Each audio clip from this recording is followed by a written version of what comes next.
I'm really new to record collecting, but this is what I have, and I couldn't be more happy.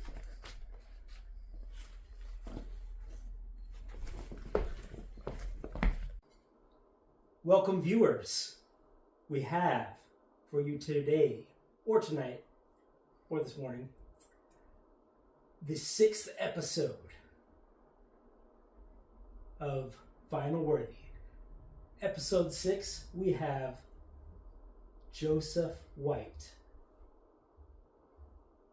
Joseph White plays more than just bass guitar for Big Sis. Dabbles in drums, and mandolin extraordinaire. Thank you. I'm Joe. happy to be here. Yeah, we're glad to have you, Joe. Yeah, Thanks for doing this. you're very It's welcome. very cool of you. So, I have give us the show for episode 6. All What right. we got here? My vinyl worthy,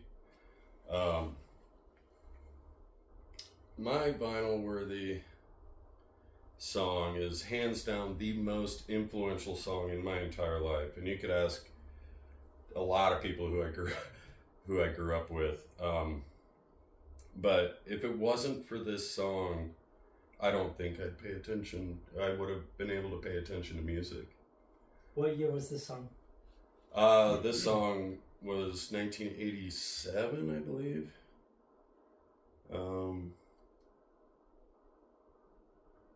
Damn, I don't have reading glasses on. I believe it's 1986 or 87. 80s, huh? Oh, 1987. 1987? Yeah. When did they start? Ish. This band started in 1963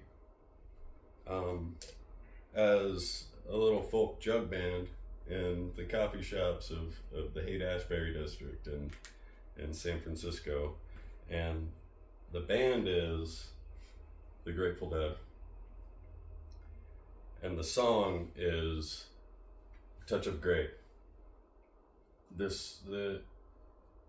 When I was in 2nd or 3rd grade, I started to acknowledge music, and I'd ride in cars with my friends' parents, and they'd all be listening to country music and Garth Brooks and all this stuff, and I'd noticed it and I dug it. But in 3rd grade, probably first week of 3rd grade, I got a best friend by the name of Jeff, and went and hung with his family, and his older brother showed us this song, and it was like lightning right to our brains and hearts. And as a 3rd grader, I was stuck with the Grateful Dead bug, and had it ever since. And so, How many of the Grateful Dead members can you name? wow. Well, they've gone through all the, there are so many piano players. All their piano players unfortunately passed away. They had Ron Pigpen as their first. He ended up passing away in 71 or 72. And then Keith Gotchow, he was married to Donna Jean Gotchow, the backup, one of the singers.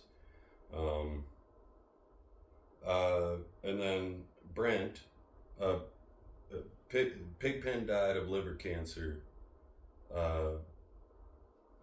Keith Gotchow passed away in a car accident. Brent, from the 70s and 80s, ended up, that's Brent from the 80s, Brent Myland. Show camera. Him and Keith Gotchow, hands down, are two of my most favorite. And then, I can't remember, Bruce Hornsby played with him in the 90s, and the last guy, I feel so bad, but I can't remember his name right now. some deadheads will really kick my own butt about that. But the band members is Bob Weir, Jerry Garcia, ranked number 16th in the world, best guitar players ever. Phil Lesh, my influence in bass playing. Mickey Hart, off and on. Billy Kreitzman, and Donna Jean Gachow and all the keyboard players. But yeah, I can name all the players except for maybe one keyboard player. Very cool. Yeah. I would like to ask you, what have you heard about Jerry Garcia being involved in the MK Ultra experiments? Oh, a lot. I mean, that's the LSD stuff, right? Yeah. They were pioneers as far as Ken Kesey and all those guys, because they were all... Ken Kesey was at Berkeley. I haven't really... Yeah, he was. And LSD was legal at the time. Yeah, it was like public record, or public recipe, whatever you want to call it. Oh, definitely. And it was supposedly so clean that they were able to put like 600 hits in a thing of Kool-Aid, and everybody will drink it up and just space out forever. Although, in my opinion, LSD now has changed so much that it makes people think that they want to fly. Whereas back then, people would contemplate and listen to music. Yeah. They could take 100 hits and still be fine the next day. You know what I never understood about people who died trying to fly? Yeah. Why don't they just take off from flat ground first?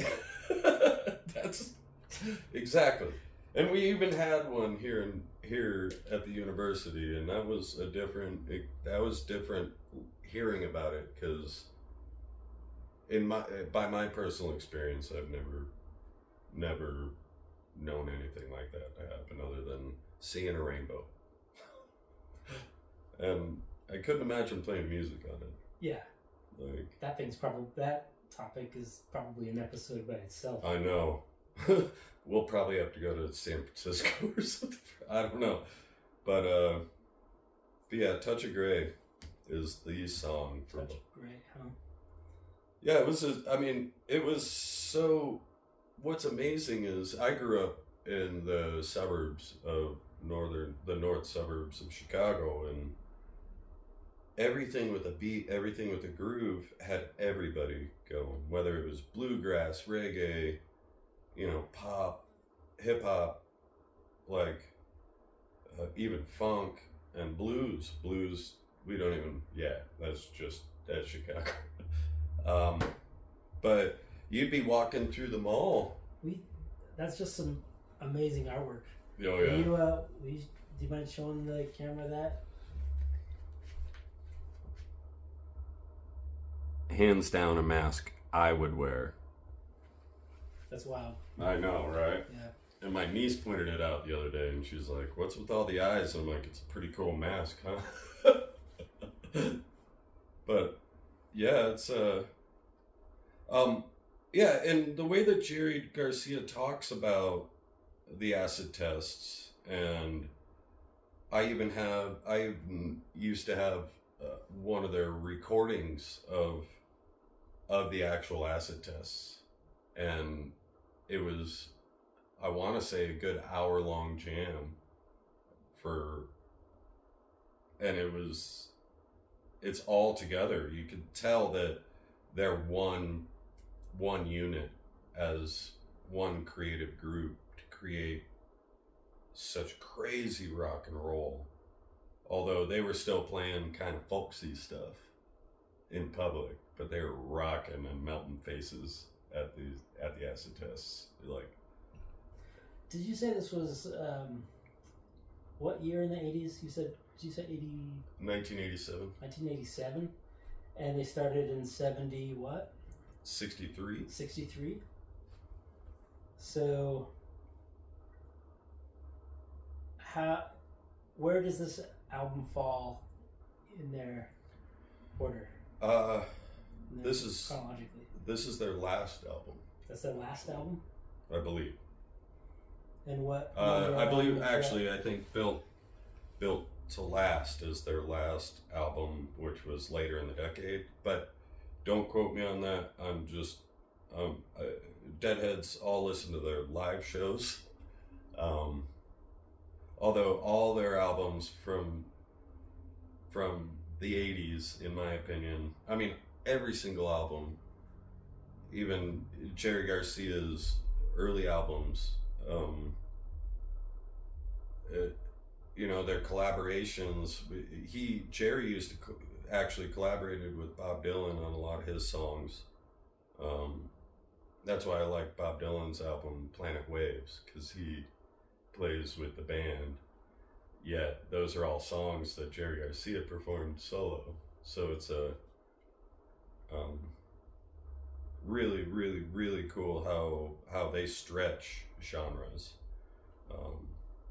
What's even cooler, well, it's just a cool Bob Weir's band in the early 2000s, mid 2000s, Rat Dog.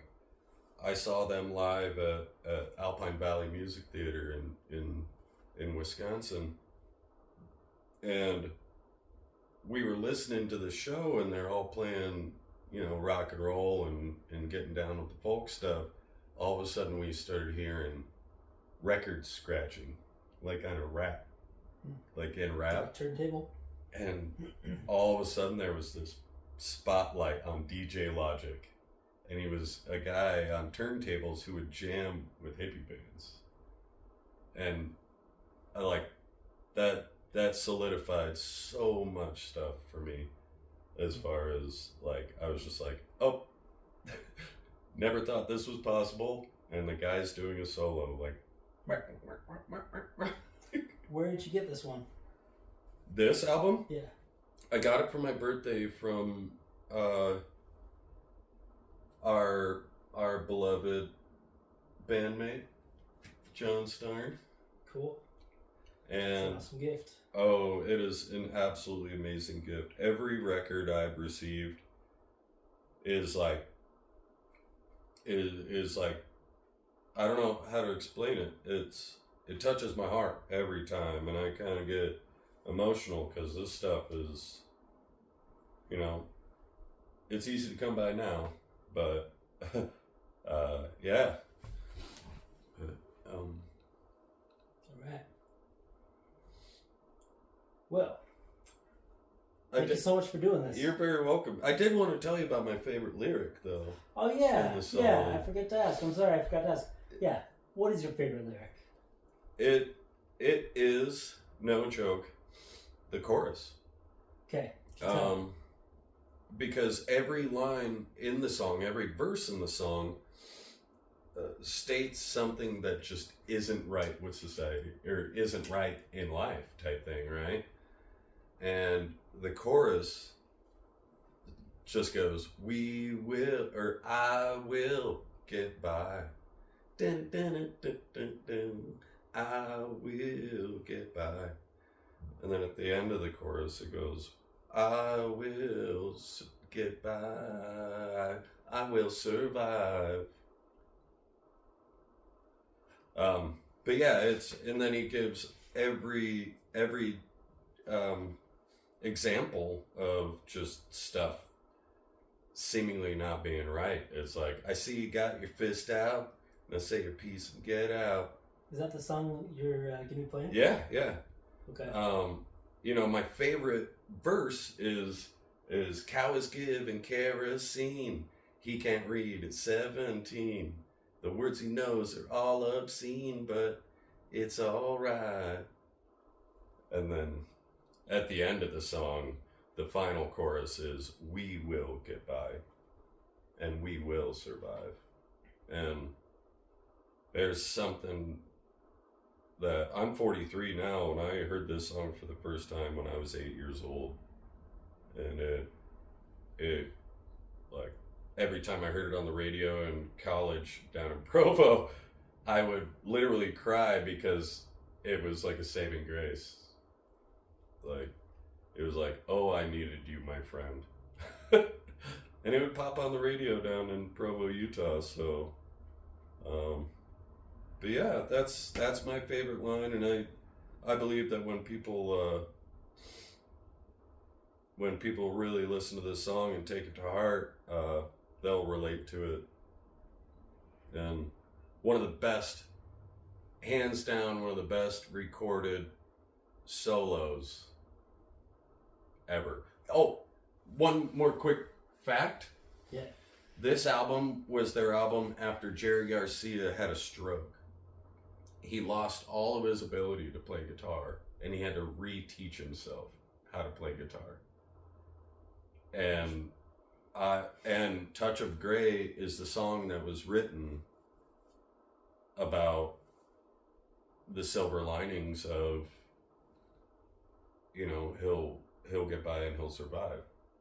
And so after he relearned how to play the guitar, this was the first song on the album, and it is hands down one of the most comforting and most talented, in my opinion, one of the most talented, top 5 most talented guitar solos in all of music, in my opinion. So cool. All right. Yeah, thanks. Yeah, thank you. Also, real quick, how many albums did they end up putting out?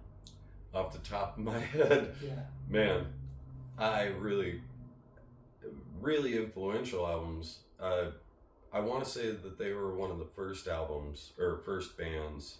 Oh no, they're not.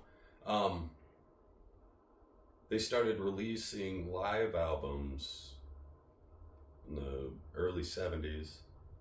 So I'm gonna go with, and this is a guess actually, because I'm a live fan, so I'm more familiar with all their, Those 1976 in Salt Lake City shows, and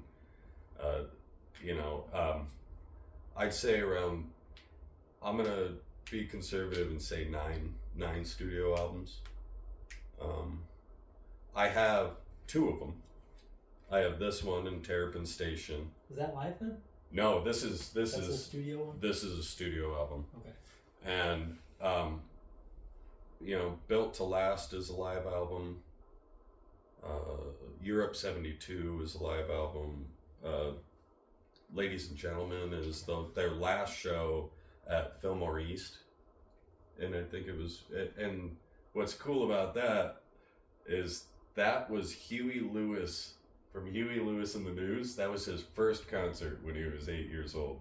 The Dead's last show at the Fillmore East. And I always thought that was pretty cool. That's a good timeline. I know. Yeah. It's like, man, that's a long time ago. But yeah, I wish I knew more about their discography. They recorded every show straight out of the soundboard. So it's all recording studio quality for all of their shows. And they were essentially pioneers in that. And Is now there a lot of applause in it? Not a whole lot, no. No, you'll hear the crowd cheering, but they are so behind that you could hear the band just just be like, all right, we want everybody to take a step back. And then, but you'll hear people, and one of their live albums, Ladies and Gentlemen, has Pigpen, and he actually does banter with the crowd, and the crowd, you can't hear him. He's asks people their name. Who's the keyboard for this one? The keyboardist for this one? Brent Myland, he played for, I can't remember the name of the band, but he was a all-out virtuoso on the piano, in my opinion. But he played in a band in the 70s, and when Keith Gottschalk died, they ended up inviting him, and he was hands down one of the most perfect fits. And what's cool is one admirable thing, and it never really resonated with me because I'm more of a I don't know. I'm every Decade Dead fan, including John Mayer. Yeah. John Mayer. I'll take that. I'll take that. Oh yeah, he after the band broke up or essentially retired after their Fairly Well tour in 2015, or I can't even remember what it was. John Mayer and O'Teal Burbridge joined the drummers and Bob Weir as a continuation of the Grateful Dead, and they called it Dead and Company. They didn't go with Ungrateful Dead. The Ungrateful Dead. No, they tried renaming the band a few times after Jerry Garcia. The other ones, and then there were further festivals, and I was probably too young for some of those, but yeah, and then there was Rat Dog and Phil Lesh and Friends, and they'd all go in and out with, Jimmy Herring on the guitar, and Warren Haynes from Allman Brothers toured pretty extensively with those guys for quite some time. So yeah, it's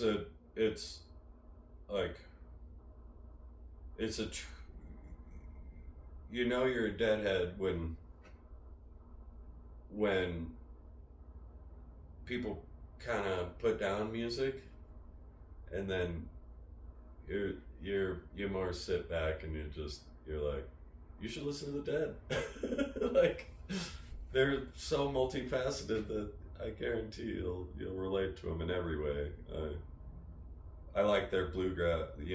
Jerry Garcia, his first love was the banjo. Their bass player was originally a orchestra major, and he played the violin and the trumpet. And then they gave him a bass, and he's like, "Oh, I figured it out." So, but yeah, thanks. Yeah, I could talk about these guys forever, and their discography is over my head, but I definitely enjoy every bit of their music. There you have it. Coming at you is Touch of Grey. Yep. Off of Grateful Dead's album In the Dark. That's it.